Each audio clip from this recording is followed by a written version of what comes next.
انا مش هنعمل فيديوهات تاني ولا على اليوتيوب ولا على التيك توك كده. اكتبوا اشتمونا في الكومنتات زي ما كنتوا بتعملوا. اللي كانت بتتنمر عليا واللي كانت بتقدر تكتب لنا كومنتات سلبية، انا مش هنعمل فيديوهات تاني ولا على اليوتيوب ولا على التيك توك يا جدعان.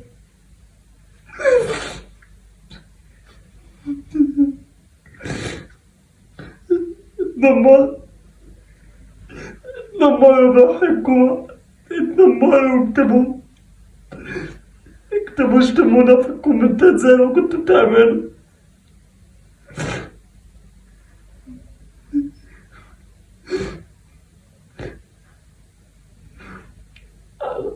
انا عمرنا ما عزنا حد ولا كتبنا لحد اي حاجة وحشة. ربنا ولا حسابكم يا جدعان، والله ربنا لا حسابكم.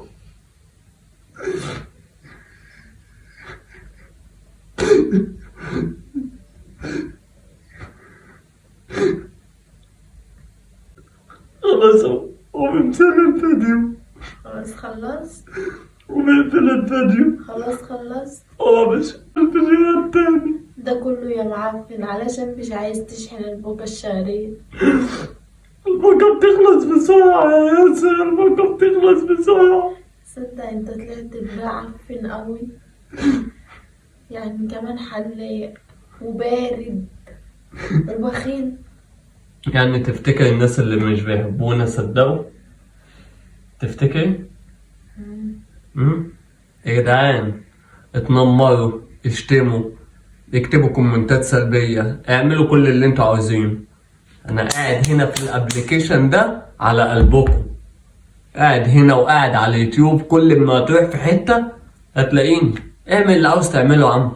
وعملنا مقلب فيكم. اعمل اللي عاوز تعمله. نعمل فينا الكومنت بتاعك ولا ليه اي عازة غير انك انت بتشيل في ذنوب على الفاضي. مش حبيبنا ما تتابعناش. ليه بتتفرج علينا وعامل لنا متابعة لما انت مش حبيبنا؟ انا عاوز اقول للناس بس اللي بتحبنا وبتشجعنا والناس اللي دايما تكتب لنا كومنتات ايجابية، احنا بنحبكم قوي والله يا جدعان. احنا صابرين ومكملين وهنفضل مكملين علشانكم والله العظيم. بنحبكم شكرا يا اخواتي، وشكرا لكل حد محترم. وقولوا له يدفع الباقة الشهرية. وشكرا لكل حد محترم بيكتب لنا كومنتات سلبية او ايجابية. عادي انتقد وانتقدي، بس في انتقاد باحترام. شكرا ليكم، باي باي. ضحكوا